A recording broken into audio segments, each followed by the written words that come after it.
নমস্কাৰ কি খবৰ সকলোৰে খবৰ নিশ্চয় ভাল মোৰো ভাল ভগৱানৰ কৃপাত আপোনালোকৰ কৃপাত আৰু আজি ভিডিঅ'টো অলপ বিশেষ তো নতুন এটা ভিডিঅ' লৈ আপোনালোক সকলোকে পুনৰবাৰ স্বাগতম জনাইছোঁ বিশেষ বুলি কোৱা কাৰণটো আপোনালোকে সম্পূৰ্ণ ভিডিঅ'টো চালে নিশ্চয় গম পাব তেনেহলে বলক আজিৰ ভিডিঅ'টো আৰম্ভ কৰোঁ সেইদিনা আছিল 6 নৱেম্বৰ ৰূপালী জয়ন্তীৰ প্ৰাৰম্ভিক বৰ্ষত সৃষ্টিৰ সাংস্কৃতিক সমাৰোহ আয়োজন কৰা হৈছিল এয়া হৈছে ৰেণুমণি গগৈ বাইদেউ তেখেতৰ ৰচনা আৰু পৰিচালনাৰে আমি মাহিয়াই নাটক কৰিছিলোঁ আৰু ডক্টৰ শৈলেন বৰা ছাৰৰ তত্ত্বাৱধানত আমি এই নাটকখন কৰিবলৈ সফল হ'লোঁ তো তাৰে অকণমান আপোনালোকক দেখাওঁ বুলি ভাবিছোঁ তেনেহ'লে চাওকচোন ভিডিঅ'টো সম্পূৰ্ণ আজি আমাৰ নাটক মুঠতে ভাল হ'ব লাগে আৰু সকলোৱে আশীৰ্বাদ কৰিব আমাৰ নাটক ভাল হ'বলৈ মুনুবাই কিবা ক'বা নে আমাৰ মাহিয়াই নাটক যিসকল আহিছে অকণমান তেওঁলোকক অশেষ ধন্যবাদ আৰু আপোনালোক নাটকখন কেনেকুৱা হয় ৰাইজে ক'ব আৰু আমাৰ পূজা বিশেষকৈ এবাৰ প্ৰথম এটা নতুন চৰিত্ৰত ভৰি দিছে কৰিব তাই সদায় আশীৰ্বাদ কৰিব তাইক ভালে কৰিবলৈ আৰু নিশ্চয় তাইও চাগে খুব এক্সাইটেড তথাপিতো তাই মানে আই মাতৃয়ে তাইক মানে সৰস্বতী মায়ে তাইৰ কণ্ঠত যেন বাস কৰে সেই সময়ছোৱা তাই ভালদৰে আগবাঢ়ি পেলানি সেই ধুনীয়াকৈ সংলাপখিনি কৈ ধুনীয়াকৈ আগবাঢ়ি দিব পাৰে বাহ বাহ বাহ বহুত বহুত ধন্যবাদ বহুত বহুত ধন্যবাদ বোলে জিতাবা নমস্কাৰ কি ক'ম নাটকলৈ চব ৰেডি হৈছো এতিয়া যদি পাৰে এই ভিডিঅ'টো চাগে কাইলৈহে আপলোড হয় নে আজি আপলোড হয় নাজানো কাইলৈ হ'ব বাৰু কাইলৈ আপলোড হ'ব আজি ভিডিঅ'টো চাগে অলপ অলপ হ'লেও শ্বৰ্ট ভিডিঅ' টাইপটো যাব গতিকে চবে চাব আৰু কেনেকুৱা হৈছে কি হৈছে পূজা এটাতে মানে এটা কমেণ্ট দিলে ভাল পাওঁ আৰু ভৱিষ্যতলৈ আমি যদি নাটক কৰোঁ তেতিয়া আপোনালোকে নিশ্চয় আহিব বুলি আমি আশা ৰাখিলোঁ নাটকখন চাব বুলি আশা ৰাখিছোঁ আৰু পূজাই খুব সুন্দৰ এটা চৰিত্ৰ কৰিছে উকিল মানে এডভকেট লৈছে তাই মোৰ লগতে এটা চৰিত্ৰ আছে তাই বহুত ভালকৈ মানে সুন্দৰ অভিনয় কৰিছে গতিকে চাওঁ সকলোৱে মাক মানে আশীৰ্বাদ দিব বুলি আগলৈ যাতে আৰু ভাল ভালকৈ কৰিব পাৰোঁ যাব পাৰোঁ ভাল ভাল মানে এক্টিং কৰি যাব পাৰোঁ বুলি আশা ৰাখিলোঁ আৰু বহু দিনৰ মূৰত বোৱাৰীৰ পৰা আকৌ ছোৱালীৰ ওপৰত কেনেকুৱা লাগিছে বুঢ়ী বয়সত ছোৱালীৰ ৰোল বুঢ়ী হোৱা নাই আৰু বা হা বুঢ়ী হৈছে নি এইফালে আমাৰ গাভৰুজনীকো আজি বুঢ়ী বনাই দিছে দেখিছে নাই ড্ৰেছে সঁচাকে এগৰাকী বৃদ্ধ আৰু ইয়াত বৃদ্ধৰ এক্টিংহে কৰিছো হ'লেও আপোনালোকৰ বয়সত আপোনালোকে বহুত ষ্ট্ৰঙে হৈ আছে আপোনালোকৰ বয়সত এতিয়া আমি কি হম ঠিক নাই মন কিন্তু একদম চেঙেলীয়া হৈ আছে আৰু মনটো চেকেলীয়া হৈ আছে কাৰণে সকলোৰে লগত টিকি আছে সেইটোৱে সকলোৱে আশীৰ্বাদ কৰিব মাহিয়াই নাটক যেন সুন্দৰ অভিনয় সকলোৱে কৰিব পাৰে সকলোকে যেন আপোনালোকে আশীৰ্বাদ দিয়ে ধন্যবাদ আৰু এইফালে এজনী আমাৰ টিকলি আছে ন ভয় লাগিছে নি নাই লগা ন আৰু এইফালে আমাৰ এজনী চকলি মুকলি আহি গ'ল কান্দিবলৈ আৰম্ভ হৈ গ'ল তাই দুষ্ট এইফালে আমাৰ আৰু এগৰাকী আহি গ'ল বা ধুনীয়া লাগিছে দেই পুৰা প্ৰফেচনেল ওলাই আহিছে কিয়া বাত হে একদম মাক জীয়েক দুইজনী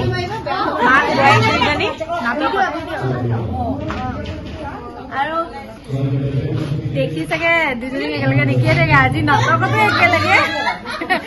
মাও এটা ৰোল আছে কওক মানে মেইনলি মাৰ এটা দুখৰ কথা মই প্ৰথম কৰিলো এইখনত প্ৰথমবাৰ মায়ে আছিলে কিন্তু মাৰ বিশেষ মাজতে গা বেয়া হোৱাৰ কাৰণে চৰিত্ৰটোৰ পৰা মা অকণমান আঁতৰি দিলে মই নোৱাৰিম বুলি কিন্তু হ'লেও মা এৰি নিদিয়ে মামীহঁতে সেইকাৰণে অকণমানকে হ'লেও ওলাবই লাগিব মা অকণমান ওলাবলৈ মন নাছিলে তথাপিতো সকলো অনুৰোধ কৰাৰ কাৰণে ৰুলটো ওলাম বাকী ভাল হ'ব আৰু এইফালে আছে প্ৰথম চিনাকি মোৰ বা আৰু মোৰ বায়ে বাৰু তাৰপিছত আমাৰ বাৰটা এখন নাটক আছে আৰু মোৰ আছে বা স্নেহবন্ধনত আছে অকণমান কম স্নেহবন্ধনখন লিখন আৰু পৰিচালনা মানিক চন্দ্ৰ সোণোৱাল ছাৰৰ আৰু মই নিগেটিভ ৰোল এটা কৰিছোঁ আৰু সৰু সুৰাকে আশা কৰোঁ চবেই ভাল পাব চাই সকলো আহক নাটক চাওক তাকে আৰু অল দ্য বেষ্ট আৰু মোৰো সৌভাগ্য যে এই জ্যেষ্ঠ শিল্পীসকলৰ লগত মই ইমান ধুনীয়াকৈ নাটকখন কৰিবলৈ সুযোগ পালোঁ আৰু বিশেষকৈ ৰেণুমণি মামীলৈ বহুত বহুত ধন্যবাদ তেখেতে মোক এই সুযোগটি দিয়াৰ বাবে আৰু ডক্টৰ শৈলেন ছাৰকো বহুত ধন্যবাদ ইমানখিনি মোক শিকাই বুজাই লোৱাৰ বাবে তেনেহ'লে বলক মাহিয়াৰ নাটকখন অলপ উপভোগ কৰোঁ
মাধৱ পুৰা এইফালে মিউজিকত ব্যস্ত দেখিছে নহয় অকণমানকৈ দেখাই দিছোঁ তাতে বেছি পোহৰ নাছিল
মাহীয়াৰ নাটকখনৰ পৰা এটাই বাৰ্তা দিয়া হৈছে যে সকলো মাহীয়াই একেই নহয়। নিজৰ জন্মদাত্ৰী মাতৃতকৈও যে মাহীয়াৰ মৰম বেছি হ'ব পাৰে তাৰে এটি উদাহৰণ দাঙি ধৰা হ'ল। বাকী ভিডিঅ' আপোনালোক ইমান দেৰিলৈকে চোৱাৰ বাবে বহুত বহুত ধন্যবাদ। কিমানখিনি কি বুজিব পাৰিছে নাজানো, কাৰণ সম্পূৰ্ণ ভিডিঅ' আপোনালোকলৈ আগবঢ়াব নোৱাৰিলোঁ। উকিলৰ চৰিত্ৰত অভিনয় কৰিছিল সুস্মিতা শইকীয়া। গম পালেই নহয়, মই এগৰাকী উকিলৰ চৰিত্ৰত অভিনয় কৰিছিলোঁ আৰু গোটেই টীমটোৱে আমি বহুত কষ্ট কৰি আজি সফল হ'লোঁ। আৰু ইমান দেৰি ভিডিঅ'টো চোৱাৰ বাবে বহুত বহুত ধন্যবাদ।